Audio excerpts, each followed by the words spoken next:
and he'd help treat me.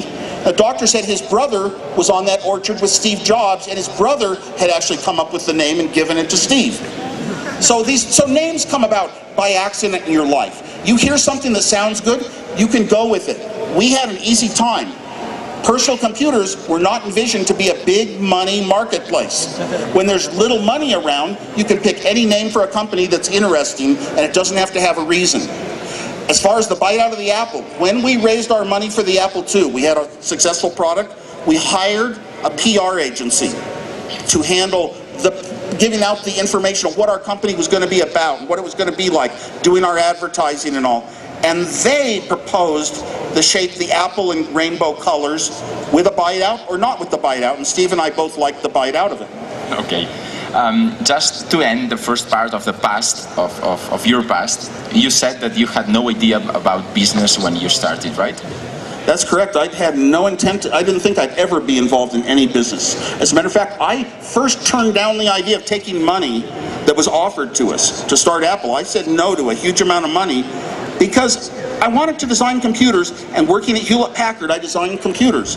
I did not want to leave the company I loved so much, which was Hewlett-Packard in the old days. That's great. So let's switch to the present, to your present. We could start with exactly the same thing. What do you know about business today? Well, I have seen a lot of examples of business today. I know one thing, you've got to go, you've got to believe in yourself and go with your gut feel. Whether you're competent or not, if you really, a lot of people will propose things and they're just talking what they think, but if you really believe something else, you got to believe you're right.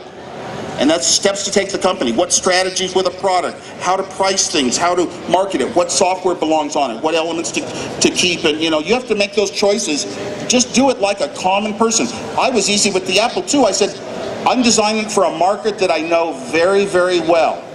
The market was one person, me. What would I like? What would I really value? And didn't have to listen to other people saying, no, that's not what is in a computer.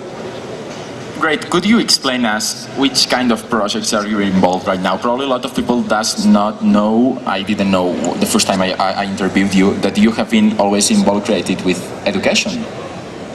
Yes, when I was very young, I formed some values that are very much like the idealistic values of young people like yourself. But when I was very young, I decided I wanted to be an engineer first, and I wanted to be a teacher of young children, 10-year-old children, second in my life. And education, whenever I took courses like psychology courses, and they spoke about things of the way a child develops, their mind and their cognitive development, I paid close attention and thought about it so much. And I started realizing a young baby develops their brain very much like a computer is developed and built, or a program comes to life. There are steps and there are rules and processes along the way. And I came to admire that, and I always wanted to teach, and Apple is a big, huge success. But even after Apple, I got out of it, I got to the quiet, and I actually went and I actually taught the young children. I taught 10-year-olds for 8 years. No press was allowed. It was secret, but it was something that was in my heart. I wanted to do. Same thing with the Apple computer. I wanted to do it. Not that you couldn't pay me to do it. Okay. So are you involved in any kind of projects outside the world of technology and outside the world of education? Because I have a list here on some foundations from the United States you are involved with. I have a blessed life because somehow I've gotten in a category of being well-known and well-liked for various things I've done, philanthropy. I wasn't attached to my money. I'd rather, give it away to museums and live like a normal person because I taught children, because I was on Dancing with the Stars. What an incredible, ¿Quieres bailar? That was an incredible experience because once learning Spanish was a very important part of my life 20 years ago. Studied it for 1 year at a local college. I came and lived in Mexico a while. It was very important. It's something that I don't do well naturally.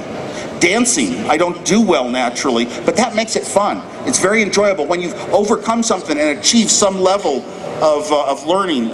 It's very important to you. I also ride Segways. A Segway is like a little geek self-balancing vehicle with gyroscopes. You lean and it goes. And we started playing Segway Polo.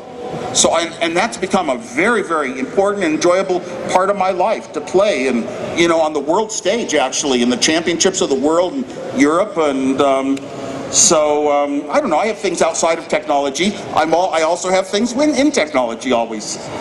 3 weeks ago in Valencia, I asked you if there was a rumor explaining us that you would be acting in a chapter of the 4th season of The Big Bang Theory, and probably there is a lot of people here.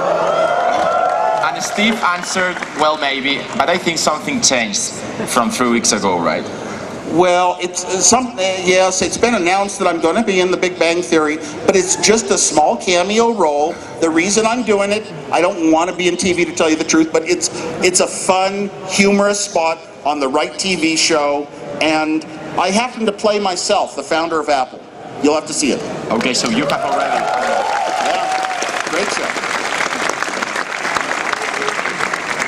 Okay, let's switch to your average life. You have a reputation for analyzing products which are not from Apple, for analyzing products, for example, from Google, from other companies, and usually to make a good criticism about them.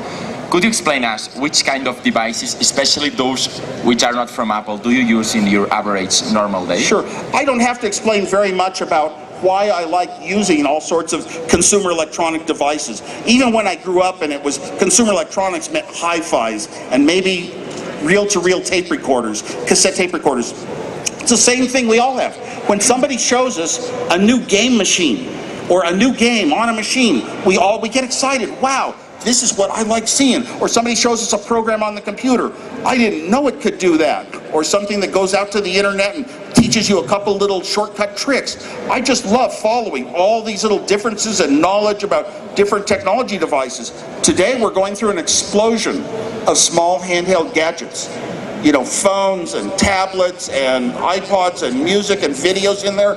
The whole world of computers is coming right into your pocket, and it's so exciting. So many companies are jumping into the fray, and I like to play with a lot of the different types to find the comparisons, to find what I like about one model, what I like about another, what was done well over here, and really give me ideas. You never find all the great things in any one product. Great. Steve, I have an iPad, I use an iPhone, so people usually consider me as an Apple fanboy. I was wondering, you have an iPhone, you have an iPad, I'm sure you have a MacBook. Do you consider yourself an Apple fanboy? Well, I've never really had an iPhone. Really? No, I have 3 iPhones. Okay. 3 iPhones that I use. A couple iPads. MacBook Pro. Pretty much, I'm one of those people that has all the Apple stuff, but there are millions of us, and we are almost as important as the company in taking the world to the next step of what's going to be standard in these kind of products. Because if we all line up to buy the next one, we know that our power is going to force the other companies to follow us and be behind us. I don't consider myself a fanboy that I will only say Apple products are good. I look at the other products, my Palm products, my Android products, and a lot of others from other companies, and I say, oh my gosh, here's something good in this one, here's something good in that one, here's what I like here or what I don't like, I like to judge them all fairly, and I don't ever like to say Apple did everything so perfect, it's like just the message from God. In the end, you can't judge a product by any one category of thing. For example, Apple will build a product and it'll have, out of 20 elements, it'll have great, super incredible, great, super incredible. But other companies will have super incredible in other areas and will be better. It's not always going to be the best at everything, but the whole average of excellence for almost everything in it has to be maintained for a product to be that good as the Apple ones are. I'm sorry, I'm pro-Apple, but I actually try to be anti-Apple as much as I can too, to find the flaws and the things that could be better. Well, you explained us between your current projects outside technology and outside education. We saw the Dancing with the Stars, which was great. We had the Big Bang Theory thing, and somebody told me yesterday that you have been also recently involved with a kind of book, which is not the second edition of your book. It's a special, strange book. I'd love you to explain us about it. I like funny things, funny projects, and the co-writer of my memoir called I Was, the co-writer, Gina Smith, a friend of mine, came up with this idea, why don't we write a Woz cowboy food book, the foods that cowboys would love. So I have my ideas, and it starts with very black, strong coffee. So we'll soon see a cookbook written by Steve Wozniak. That's the plan.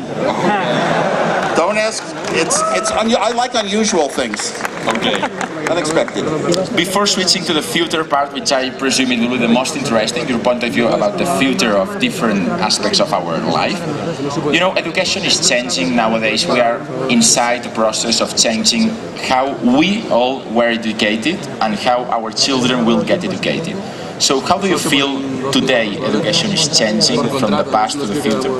Yeah, when I see young people using computers, I think, oh my God. You know, I would have loved to have grown up in that world, but then I think, well, it's kind of neat being able to see the before and the after. And I see them just going at it like crazy. But usually the subjects, what is taught in schools, really formal education is pretty much the same as it always was. We haven't totally adapted the new technology before universities. We haven't adapted it to where everybody's doing multimedia solutions and all that. The computers allow us to do everything on the web, get our homework, interact from home. Really, you don't even have to have a school in a physical place anymore. But it has taken, some things take a long time to happen. For example, for the music industry, to finally release songs in a way that you could just buy them quickly on the internet took forever. Every publisher in the world knew the internet was the big thing, but they held off for a long time. And so schools held off for a very long time, getting to this new future where almost everything is electronic and books disappear. And your iPod holds all of your textbooks for, you know, your college courses. So it's only happening in a few places, but clearly the future has to change. Teachers are usually not technologists. Most of the people in this crowd are probably not studying to be teachers in their life, and some of you are. Some teachers are technologists, but most of them have trouble understanding it. The students usually drop down to a level of how much they're going to use technology in their schoolwork to what the teacher expects. They usually don't go beyond the teacher's expectations if it takes any extra work. And so I think we've really got to start by educating a class of teachers. The way it's happening right now is younger people who used computers a lot grew up and became teachers. But we need even more. We need more that we can influence education to where we're wasting a lot less time, getting a lot more done. Also, you go to a class these days, and it's still like it always was when I went to school. The presentation, the material, is the same for everyone, from the same teachers, the same chapters in the book. You get it at the same speed. And then you take a test, and some people do well, and some do poorly, and sometimes the ones who do poorly say, I'll never be as good as Jose, so I'm dropping out. Well, someday, computers can be a teacher. They can get more and more human and act to us, like feel our emotions, and really make it something that we want to be with this computer as much as a human to teach us. And in a class of 30 students, some might be going very accelerated in math. Some might be zooming ahead in current events. Some might be shooting ahead in history. And they're doing what they like, and the computer will judge each one of them until they reach competency. So the grade is now the fixed part, but the presentation for everybody is variable. Different people are working on different things in the same classroom at the same time. And that would be a change in the paradigm of education to say you can pick, your grades are going to be straight A's. It might take you longer than someone else to get out of that school, but you're going to be totally competent by the time you get out. And then we'll have a much more educated society. You could debate whether that's important or not. That's great. Moving on the future, on your point of view on some of the futures we'll see soon. This morning I had a discussion with some guard